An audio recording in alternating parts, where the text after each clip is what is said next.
Hello, नमस्ते सर्वांना. श्री स्वामी समर्थ. तर चला, आज मी तुम्हाला मेहंदी भिजवायला शिकवणार आहे. आणि माझी मेहंदी भिजवण्याची पद्धत खूप सोपी पण आहे आणि चांगल्या आयुर्वेदिक पद्धतीने मी मेहंदी भिजवते. तर तुम्हाला सुद्धा अशी शिकायची असेल तर पूर्ण व्हिडिओ नक्की पहा. आवडल्यास लाईक, सबस्क्राईब आणि कमेंट करायला विसरू नका. तर चला, आता मी मेहंदी भिजवण्यासाठी काय काय साहित्य वापरलं ते सुद्धा तुमच्यासोबत शेअर करावं म्हटलं. आणि केस पण खूप छान होतात बरं का. तर आता मी तुम्हाला शेवट म्हणजे लावल्यानंतरचा व्हिडिओ हा नंतरनी येणार आहे. पण म्हटलं चला, भिजवण्याची पद्धत तरी तुमच्यासोबत शेअर करावी. तर खूप सोपी पद्धत आहे आणि काही जास्त नाही. आपल्या घरगुती जे साहित्य आहे ना तेच लागणार आहे. आणि आपल्या घरामध्ये असतंच ते साहित्य. त्यामुळे तुम्ही आहे ना अशा पद्धतीने नक्की मेहंदी भिजवून पहा आणि तुमच्या केसांची ग्रोथ पण छान होईल आणि केस गळणं वगैरे कमी होऊन जाईल. तर तुम्ही नक्की अशी पद्धत वापरून पहा.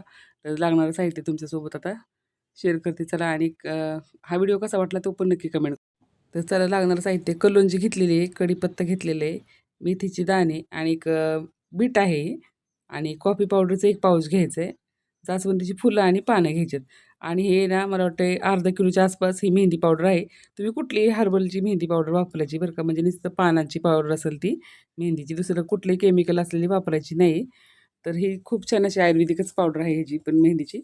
आणि त्यासाठी मी अर्धा लिटर पाणी घेतलेलं आहे, म्हणजे आपलं एक तांब्या भरून जरी घेतला तरी होऊन जातं. तर आता तुम्हाला लागणारं साहित्य पण दाखवले.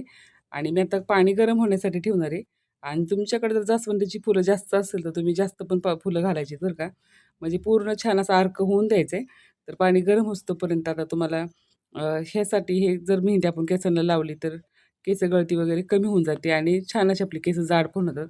आणि ही मेहंदी सगळ्यांनी लावू शकतात, असं काहीच नाही.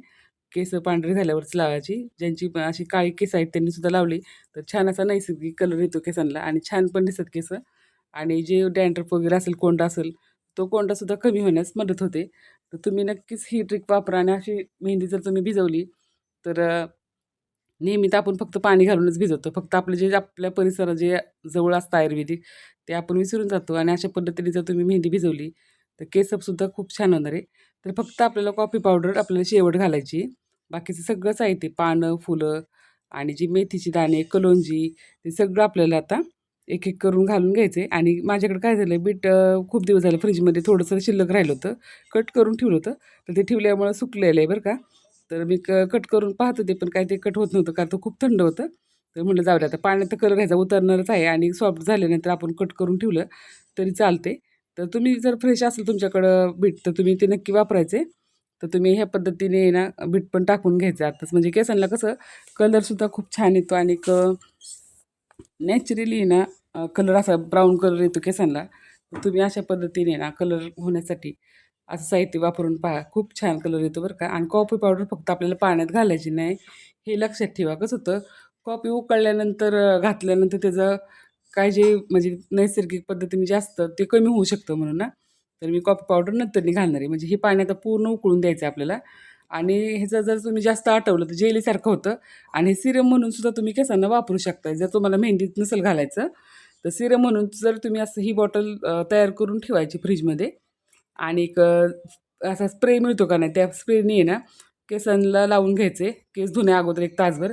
तसं जरी लावलं तुम्ही तरी छान असं सिरम म्हणून सुद्धा टोनर तयार होतो.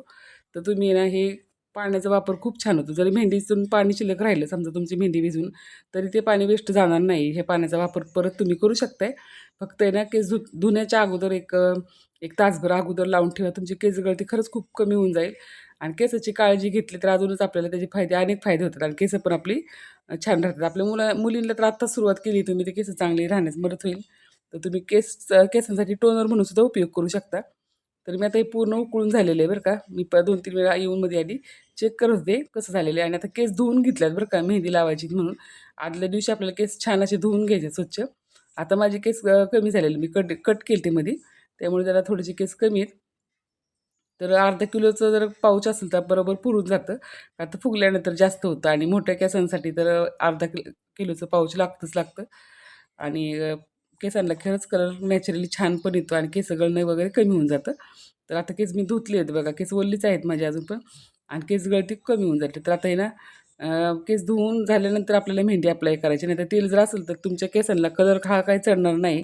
तुम्ही परत म्हणताल एवढी मेहंदी लावून पण कलर काही व्यवस्थित आला नाही. त्यासाठी आपल्याला अगोदर केस छान असे शॅम्पूने धुवून घ्यायचे. आणि तुम्हाला आता तेच दाखवते की छान 2-3 वेळा असं पूर्ण उकळून घ्यायचे. आणि उकळी येऊन असं पूर्ण फेस जातो ना त्यावेळेस समजायचं की झालं आहे म्हणून. तर हे छोट्याशा टिप्स आहे बरं का. तर हे मी ना सकाळी उकळून ठेवलं होतं. त्यानंतर संध्याकाळी आता हे पूर्ण थंड होऊन दिलेलं आहे आणि लोखंडाचीच कढई घ्यायची आपल्याला मेहंदी भिजवण्यासाठी. आणि मी आता कॉफी पावडरचे एकच पाऊच घेतलेले आहेत. तुम्हाला जर अजून जास्त पाहिजे तुम्ही अजून घेऊ शकता. पण मला एकच पाऊच एकदम बरोबर वाटतं. त्यासाठी मी एकच पाऊच घातलेले आणि हे पूर्ण पाकीट जे आहे मेहंदीचं नॅचरली मेहंदी आहे बरं का ही. मेहंदीच्या पानांची फक्त पावडर असते. ह्यात काही वेगळं मिक्स नसतं. तर ही मी पावडर घेतलेली दुल्हनचीच आहे आणि ते घेऊन पूर्ण कढईमध्ये घालून घ्यायचे आणि जेवढं तुमच्या केसानुसार घ्यायचं बरं का. केस जर तुमचे कमी असतील तुम्ही अर्धं पाकीट वापरलं तरी चालू शकते आणि जास्त केस मोठे असतील तर तुम्ही जास्त पूर्ण पाकीट वापरायचे आणि हे पाणी गाळून घ्यायचे. ह्या पाण्याचा खूप फायदा होतो बरं का.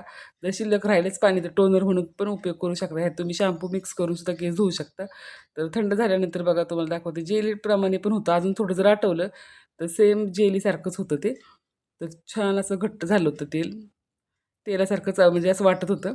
छान असं घट्ट झालं होतं. तर ते आता आपल्या चहाच्या गाळणीने गाळून घ्यायचे आणि एवढं आहे ना मी आता जितकं पाणी घेतलं तितकं पूर्ण मेहंदीमध्ये गेलं बरं का. थोडंसुद्धा पाणी शिल्लक नव्हतं राहिलं. तर मी जसं लागलं असं घालायचं. एकदम पाणी तुम्ही गाळून घेऊ नका. जसं मेहंदी तुम्ही मिक्स करत राहताल तसं तसं पाणी घालायचं. एकदम मेहंदी पातळ पण नाही व्हायला पाहिजे आणि घट्टही नाही. जसं लागेल असं तुम्ही मिक्स करत राहायचे. जसं आपण कणिक भज्याचं पीठ जसं मळतो अगदी तसंच मळत राहिलं तरी चालते. तर पूर्ण असं थोडं थोडं पाणी घालून मिक्स करा आणि अशीच तुम्ही नक्की मेहंदी भिजवून पहा आणि तुम्हाला जर अशी मेहंदी भिजवलेली कलर पण आवडला तर मला कमेंट करून सांगायला विसरू नका बरं का. आणि आजचा व्हिडिओसुद्धा कसा वाटला तो सुद्धा नक्की सांगा. आणि अशी पद्धतीने जर तुम्ही मेहंदी भिजवली तर छान पद्धतीने मेहंदी मिक्स झाली. तुम्हाला आत्ता पातळ वाटेल बरं का.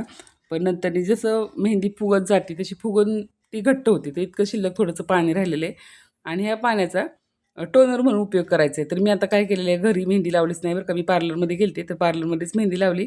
तर चला आता आजचा व्हिडिओ कसा वाटला कमेंट करून नक्की सांगा. श्री स्वामी समर्थ, जय जय स्वामी समर्थ.